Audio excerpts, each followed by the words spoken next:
1 minute, officer. ನೋಡ್ಲೇಬೇಕಾ? Yes sir, please.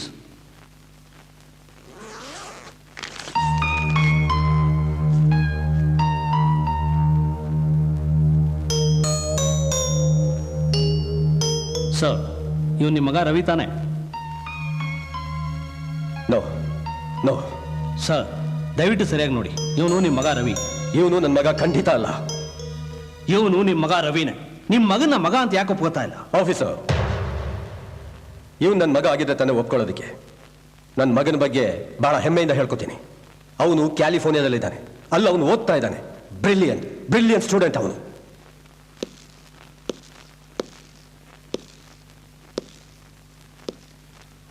ಬೇರೆ ಯಾವನಾದ್ರೂ ಆಗಿದ್ರೆ ಗನ್ ಇಟ್ಬಿಟ್ಟು ಸತ್ಯ ಹೇಳಿಸ್ಬಿಡ್ತಾ ಇದ್ದೆ.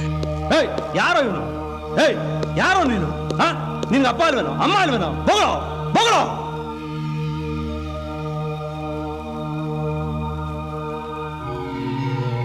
ಬೇವರ್ಸಿ ಊರಿಗೆ ಏನಿರೋನು? ಯಾಕೆ ನನ್ನ ತಲ್ಕಡಿದೆ ಅನ್ಕೊಂಡಿದ್ಯಾ? ಹೆಣ ಜೊತೆ ಮಾತಾವನೆ, ಇವನು ಹುಚ್ಚಿಟ್ಟಿದೆ ಅನ್ಕೊಂಡಿದ್ಯಾ? ನಾನು ಮನಸ್ಸು ಮಾಡಿದ್ರೆ ಹೆಣದ ಬಾಯಿನೂ ಬಿಡಿಸ್ಬಿಡ್ತೀನಿ, ಗೊತ್ತಾ? ನೋಡಿ ನೋಡಿ ಸರ್, ನೋಡಿ ಸರ್ ಹೇಗೆ ಮಲಗಿದೆ ನೋಡಿ. ಹಸುಗೋಸ್ಕರ ಮಲಗಿದಾನ ಸರ್. ನೋಡು, ಇನ್ನೋಸೆಂಟ್ ಫೇಸ್. ಆದ್ರೆ ಆ ಮುಖದಿಂದ ಕ್ರೌರ್ಯ, ಹಿಂಸೆ ಎಲ್ಲ ಇದೆ. ಲೋಫರ್ಸ್ ಇಂಥವ್ರಿಗೆ ಅಪ್ಪ ಅಮ್ಮ ಫ್ಯಾಮಿಲಿ ಅಟ್ಯಾಚ್ಮೆಂಟ್ ಯಾವುದೂ ಇರೋದಿಲ್ಲ. ಕೆಲವು ಸಲ ಫ್ಯಾಮಿಲಿ ಬ್ಯಾಕ್ ಗ್ರೌಂಡ್ ಇಂಥವ್ರಲ್ಲಿ ಕ್ರೌರ್ಯ ಹುಟ್ಟೋದಕ್ಕೆ ಕಾರಣ ಆಗುತ್ತೆ. ಅಪ್ಪ ಅಮ್ಮ ನಡತೆ ಸರಿ ಇರೋದಿಲ್ಲ. ಅಪ್ಪ ಒಂದ್ ಕಡೆ, ಅಮ್ಮ ಒಂದ್ ಕಡೆ ಬೇರೆ ಬೇರೆ ಸಂಬಂಧ ಇಟ್ಕೊಂಡಿರ್ತಾರೆ. ಇಲ್ಲ, ಇವ್ರ ಅಪ್ಪ ಇವ್ರ ಅಮ್ಮನ ಬಿಟ್ಟು ಹೋಗಿರ್ಬೇಕು. ಇಲ್ಲ, ಯಾವುದೋ ಅನೈತಿಕವಾದ ಸಂಬಂಧಕ್ಕೆ ಹುಟ್ಟಿದ ಪಾಪಿಗೆ ಕಸದ ಬುಟ್ಟಿಯಲ್ಲಿ ಬಿಸಾಕಿ ಹೋಗಿರ್ತಾರೆ. ಬೇವರ್ಸಿಗಳು ಕಾಣೋದು, ಬೇವರ್ಸಿಗಳು. ಇವ್ರ ಕ್ಯಾರೆಕ್ಟರ್ ಇರಲ್ಲ, ಅಟ್ಯಾಚ್ಮೆಂಟ್ ಇರಲ್ಲ.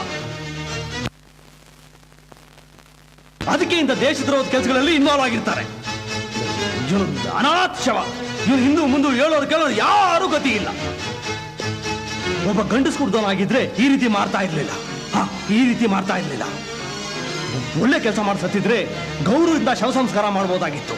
ಆದ್ರೆ ಇವನು ಬಂದಿದ್ದೆ ಊರ್ ಜನ ಶಾಂತಿ ನೆಮ್ಮದಿನ ಹಾಳು ಮಾಡೋದಕ್ಕೆ, 3 ಜನರ ಪ್ರಾಣನ ಬಲಿ ತಗೊಳ್ಳೋದಕ್ಕೆ. ಇಂಥವನಿಗೆ ಸರ್ಕಾರಿ ದುಡ್ಡಲ್ಲಿ ಶವ ಸಂಸ್ಕಾರ ಮಾಡೋದು ನನಗಿಷ್ಟ ಇಲ್ಲ. ಇನ್ನೊಂದು ಕ್ಷಣ ಈ ಹೆಣ ನನ್ನ ಕಣ್ಮುಂದೆ ಇರಬಾರ್ದು. ತಗೊಳ್ಳೋಕೆ ತಿಪ್ಪೆ ಬಿಸಾಕಿ ಹೋಗಿ.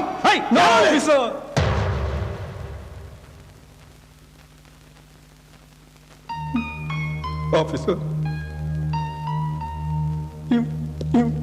ಇವನೇ ನನ್ನ ಮಗ. ಇವನ ಅನಾಥ ಅಲ್ಲ, ಇವನು ಭಿಕಾರಿನೂ ಅಲ್ಲ, ಅನೈತಿಕ ಸಂಬಂಧಕ್ಕೆ ಹುಡ್ತವೂ ಅಲ್ಲ. ನಾನು ನನ್ನ ಹೆಂಡತಿ ಹೆತ್ತು ಪ್ರೀತಿಯಿಂದ ಸಾಕಿ ಸಲಹಿತ ಮಗ. ಇವನೇ ನನ್ನ ಮಗ ರವಿ. ಯಾಕೋ ಹೀಗೆ ಮಾಡಿದೆ Ravi?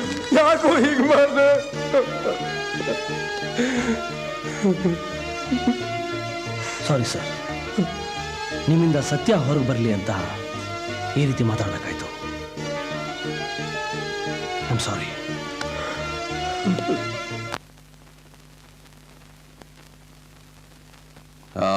Mister Tripathi, what is this? ನನಗೂ ಒಂದು ಅರ್ಥ ಆಗ್ತಿಲ್ಲ. ನನ್ನ ಮಗ ಬಹಳ ಒಳ್ಳೆಯವನು, ಬಹಳ ಇನ್ನೋಸೆಂಟ್, ತುಂಬಾ ಡೀಸೆಂಟ್ ಆಗಿದ್ದ. ಅವನಿಗಿಂತ ಸಾವು.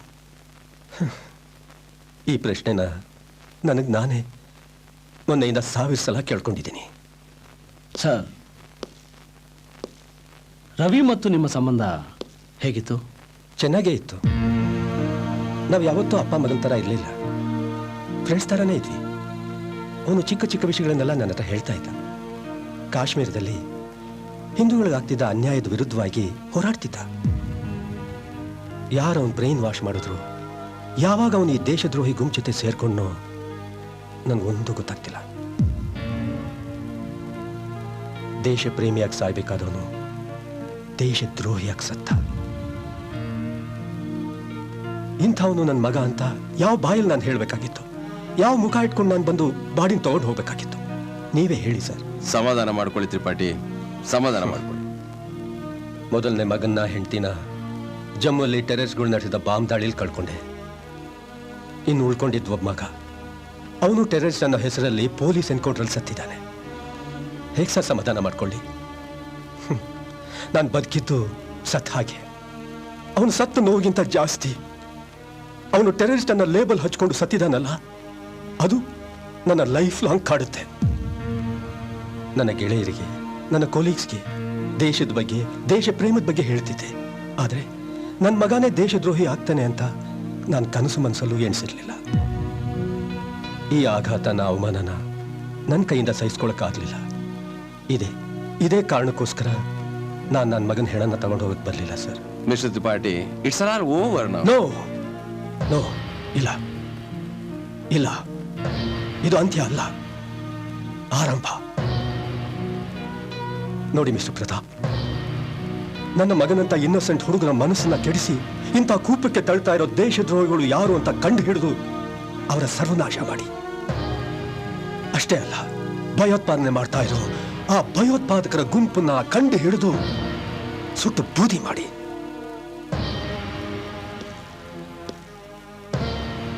It's my request. ಯಾಕಂದ್ರೆ ಈ ತರ ಇನ್ನೋಸೆಂಟ್ಗಳು ಇನ್ ಮುಂದೆ ಬಲಿಯಾಗೋದು ಬೇಡ, ಪ್ಲೀಸ್. ಆಯ್ತು ಸರ್. ಅಮ್ಮ ಅಮ್ಮ, ನಾನು ಬರ್ತೇನೆ. ಏ ಅಲ್ಲ ಕಣೋ, ಇವತ್ತು ನೀನ್ ಹುಟ್ಟಿದಬ್ಬ, ಉಪವಾಸ ಹೋಗ್ತೀನಂತಿಯಲ್ಲ, ಒಂದ್ ನಿಮಿಷ ಇರೋ, ತಿಂಡಿ ತಂದ್ಬಿಡ್ತೀನಿ. ಅಮ್ಮ ಅಮ್ಮ, ಪ್ಲೀಸ್ ಪ್ಲೀಸ್, ನಂಗೆ ಲೇಟ್ ಆಯ್ತು, ನಾ ಹೊರಡ್ತೀನಿ. ಹೋಗ್ಲಿ, ಈ ಸ್ವೀಟ್ ಆದ್ರೂ ತಿನ್ಬಿಟ್ಟು ಹೋಗ್ತೀಯಾ? ಸರಿ, ನೀನೇ ತಿನ್ಸ್ಬಿಡು. ಎಳೆ ಮಗು ನೀನು. ಆ, ಆ, ಆ. ಪ್ರತಾಪ್, ನೀನ್ ದಾರಿಲಿ ಹೋಗ್ತಾ ದೇವಸ್ಥಾನದ ಹತ್ರ ನನ್ನ ಡ್ರಾಪ್ ಮಾಡ್ಬಿಡು. ನಿನ್ ಹೆಸರಿನಲ್ಲಿ ಇವತ್ತು ಪೂಜೆ ಮಾಡಿಸ್ತಾ ಇದ್ದೀನಿ. ಸರಿ, ಸ್ವಲ್ಪ ಬೇಗ ಬಾ. ಇರೋ, ಪೂಜೆ ಸಾಮಾನು ತಂದ್ಬಿಡ್ತೀನಿ. ಹಲೋ. ಶಬಾಷ್. ಹೇಳೋ ಶೆಟ್ಟಿ. ಒಪ್ದೆ ಬಿಡೋ ನಿನ್ನ. ನಮ್ಮಿಬ್ಬರು ಚಾಲೆಂಜ್ ಅಲ್ಲಿ ನೀನೇ ಗೆದ್ಬಿಟ್ಟೆ. ಆ ತ್ರಿಪಾಠಿ ಒಪ್ದೇ ಇದ್ದಿದ್ರೆ ಆ ಹೆಣದ ಬಾಯ್ಲು ಹೇಳಿಸ್ಬಿಡ್ತಿದ್ದೆ, ಇವನೇ ನಮ್ಮ ಅಪ್ಪ ಅಂತ. ಸರಿ ಸರಿ ಹೇಳೋ, ನೀನ್ ಫೋನ್ ಮಾಡಿದ ಅದಕ್ಕಲ್ಲ ಅಂತ ನನಗೆ ಗೊತ್ತು. ಬೇಗ, ಟೈಮ್ ಆಯ್ತು. ಯಾಕೆ ಅಷ್ಟೊಂದು ಅರ್ಜೆಂಟಾ? ನಿನ್ಗಲ್ವೋ. ಆಫ್ಟರ್ ಆಲ್, ಆ ಹುಡುಗನ ಬಗ್ಗೆ ಇನ್ವೆಸ್ಟಿಗೇಷನ್ ಮಾಡಿದ್ದೆ ನಿನಗೆ ದೊಡ್ಡ ಸಾಹಸ ಅನ್ಕೋಬೇಡ. ಇದು ಬರೀ ಸ್ಯಾಂಪಲ್. ಈ ಸ್ಯಾಂಪಲ್ಗೆ ನಾನೊಬ್ಬ IAS ಆಫೀಸರ್ ಮಗನ ರೆಡಿ ಮಾಡಿರ್ಬೇಕಾದ್ರೆ ನನ್ನ ನೆಟ್ವರ್ಕ್ ಹೇಗಿರ್ಬೋದು ಅಂತ ಯೋಚನೆ ಮಾಡು. High level government officials link ಬೆಳೆಸ್ಕೊಂಡಿದ್ದೀನಿ. ಬರೀ ಕರ್ನಾಟಕ ಅಲ್ಲ, ಇಡೀ ಇಂಡಿಯಾನೇ ನನ್ನ ಕೈನಲ್ಲಿ ಕಂಟ್ರೋಲ್ ಮಾಡ್ತೀನಿ. ನೀನು ಇನ್ನೊಂದು ಜನ್ಮ ಎತ್ತು ಬಂದ್ರು ನನ್ನನ್ನು ಅಳ್ಳಾಡ್ಸಕ್ಕಾಗಲ್ಲ. ನಿನಗೋಸ್ಕರ ಇನ್ನೊಂದು ಜನ್ಮ ಬೇಕಾಗಿಲ್ವೋ? ಈ ಜನ್ಮದಲ್ಲೇ ನಿನ್ ಲೆಕ್ಕನ ಚುಕ್ತಾ ಮಾಡ್ತೀನಿ. ಅಂದ್ರೆ ನನ್ನನ್ನೇ ಮೇಲೆ ಕಳಿಸ್ಬಿಡ್ತೀಯಾ? ನೀನ್ ಆಗ್ಲೇ ಆಕಾಶದಲ್ಲಿ ಹಾರಾಡ್ತಾ ಇದ್ಯಾ, ನಿನ್ನ ಮೇಲಕ್ಕೆ ಕಳ್ಸಲ್ಲ ಕಣೋ, ಪಾತಾಳಕ್ಕೆ ತುಳಿತೀನಿ. ಅಮ್ಮ, ಹೋಗೋಣ.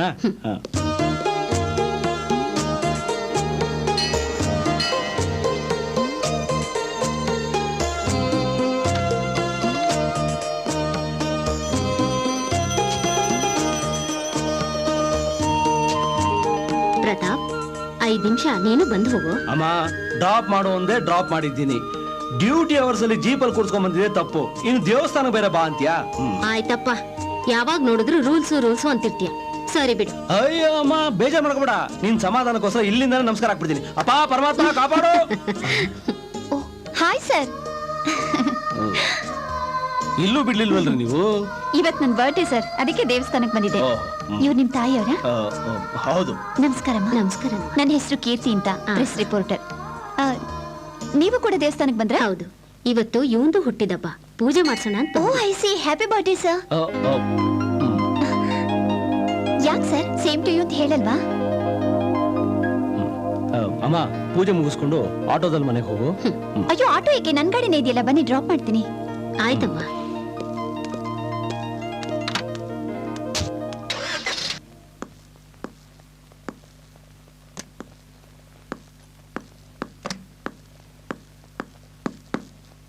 ಹಾ ಪ್ರತಾಪ್, ಬನ್ನಿ ಕೂತ್ಕೊಳ್ಳಿ. Thank you sir. ನಿಮ್ಮೇಲೆ ಒಂದು ಕಂಪ್ಲೇಂಟ್ ಇದೆ. ಸಜೆಷನ್ ಬಾಕ್ಸ್ ಅಲ್ಲಿ ಬಿದ್ದಿತ್ತು. ಯಾರು ಬರೆದ್ರು, ಹೆಸರು, ಕುಲ, ಗೋತ್ರ ಒಂದು ಗೊತ್ತಿಲ್ಲ. ಯಾರು ಬರೆದ್ರು ಅಂತ ನಾನು ಈಗಲೇ ಹೇಳ್ಬೋದು ಸರ್. ಬೇಡ ಬಿಡಿ, ಕಂಪ್ಲೇಂಟ್ ಏನು ಅಂತ ಹೇಳಿ. ಹೋಮ್ ಮಿನಿಸ್ಟರ್ ಮಗಳನ್ನ ರೆಸ್ಕ್ಯೂ ಮಾಡಬೇಕಾದ್ರೆ ರಿಸ್ಕ್ ಫ್ಯಾಕ್ಟರ್ಗಳನ್ನ ಯೋಚನೆ ಮಾಡದೆ ಆ ಟೆರರಿಸ್ಟ್ಗಳ ಮೇಲೆ ಫೈರ್ ಮಾಡಿದ್ರಂತಲ್ಲ, ಅದು ಸರಿಯಲ್ಲ ಅಂತ. Very simple sir. ಅವ್ರು ಯಾವಾಗ ಹೋಮ್ ಮಿನಿಸ್ಟರ್ ಮಗಳನ್ನ ಹೋಸ್ಟೇಜ್ ಮಾಡಿಕೊಂಡು 25 ಲಕ್ಷ ರೂಪಾಯಿ ಡಿಮಾಂಡ್ ಮಾಡಿದ್ರು, ಆಗ್ಲೇ ನನಗೆ ಅವ್ರ ಮೇಲೆ ಡೌಟ್ ಬಂತು, ಅವರು ಪಳಗಿರೋ ಟೆರರಿಸ್ಟ್ ಅಲ್ಲ ಅಂತ. ಅದ್ಯಾಕೆ ಹೇಳ್ತೀರಾ? ಪಕ್ಕ ಟೆರರಿಸ್ಟ್ ಏನು ಮಾಡಿದ್ರು ಇಶ್ಯೂಗೋಸ್ಕರ ಮಾಡ್ತಾರೆ. ಈ ರೀತಿ ಸಣ್ಣ ಪುಟ್ಟ ಅಮೌಂಟ್ಗೋಸ್ಕರ ಮಾಡೋದಿಲ್ಲ. ಯಾಕೆಂದ್ರೆ ಅವ್ರ ಟೆರರಿಸ್ಟ್ ಆಕ್ಟಿವಿಟೀಸ್ ನಡೆಸೋದಕ್ಕೆ ಇಂಟರ್ನ್ಯಾಷನಲ್ ಲೆವೆಲ್ ಇಂದ ಫಂಡ್ಸ್ ಬರುತ್ತೆ. ಅದಕ್ಕೆ ನನಗೆ ಇವ್ರು ಅಮೇಚರ್ಸ್ ಅನಿಸ್ತು. ಚಾನ್ಸ್ ತಗೊಂಡೆ. ಅವ್ರ ಹತ್ರ ಲೋಡೆಡ್ ಗನ್ಸ್ ಇತ್ತು. ಅಟ್ಯಾಕ್ ಮಾಡಿ ಫೈರ್ ಮಾಡಿದ್ರು, ನಾವು ಶೂಟ್ ಮಾಡಿದ್ವಿ. ಆ ಚಿಕ್ಕ ಹುಡುಗರಿಗೆ ಯಾಕೆ ಬೇಕಿತ್ತಿದೆಲ್ಲ? ಸರ್, ಮುಂಚೆ ರೌಡಿಯಿಸಮು ಬರೀ ಗಲ್ಲಿಗಳಿಗೆ ಸೀಮಿತವಾಗಿತ್ತು. ಆದ್ರೆ ಈಗ ಇಂಟರ್ನ್ಯಾಷನಲ್ ಲೆವೆಲ್ಗೆ ಹೋಗಿದೆ. ಬರೀ ಒಂದು ಚಾಕು ಇಟ್ಕೊಂಡು ರೋಲ್ ಕಾಲ್ ಮಾಡ್ತಿದ್ದವನ ಕೈಗೆ ಇವತ್ತು AK-47 ಗನ್ ಬಂದಿದೆ. ಇದಕ್ಕೆ ಕಾರಣ ಮೀಡಿಯಾ ಸರ್, ಮೀಡಿಯಾ. ಹುಡುಗರು ಸಿನಿಮಾಗಳು ನೋಡಿ ಇನ್ಫ್ಲುಯೆನ್ಸ್ ಆಗ್ತಾರೆ. ಪೇಪರ್ನವರು ಇಂಟ್ರೆಸ್ಟಿಂಗ್ ಆಗಿ ಬರೀತಾರೆ. ಇನ್ನು ಈ ಪ್ರೈವೇಟ್ ಚಾನೆಲ್ಸ್ ಅವರಂತೂ ಈ ಕೊಲೆ ಸುಲಿಗೆ ದರೋಡೆ ಬಗ್ಗೆ ಅರ್ಧ ಗಂಟೆ ಟೈಮ್ ಪ್ರೋಗ್ರಾಮ್ ಮಾಡ್ತಾರೆ. ಕಾರ್ಯಕ್ರಮದ ಉದ್ದಕ್ಕೂ ರೌಡಿಗಳನ್ನ ವೈಭವೀಕರಿಸಿ ಕೊನೆ ಒಂದು ಸಾಲಿನಲ್ಲಿ ಬುದ್ಧಿ ಮಾತು ಹೇಳ್ತಾರೆ. ಏನ್ ಪ್ರಯೋಜನ ಬಂತು? ಅಷ್ಟರಲ್ಲಿ ಪ್ರೇಕ್ಷಕರ ಕಣ್ಣಲ್ಲಿ ರೌಡಿಗಳೇ ಹೀರೋಗಳ ತರ ಕಾಣಿಸ್ತಾರೆ. ಅದಕ್ಕೆ ನಾನು ನಮ್ಮ ಡಿಪಾರ್ಟ್ಮೆಂಟ್ಗೆ ಸ್ಟ್ರಿಕ್ಟ್ ಆಗಿ ಇನ್ಸ್ಟ್ರಕ್ಷನ್ ಕೊಟ್ಬಿಟ್ಟಿದ್ದೀನಿ. ಈ ತರ ಕಾರ್ಯಕ್ರಮಗಳಿಗೆ ಯಾರು ಇಂಟರ್ವ್ಯೂ ಕೊಡಬಾರ್ದು,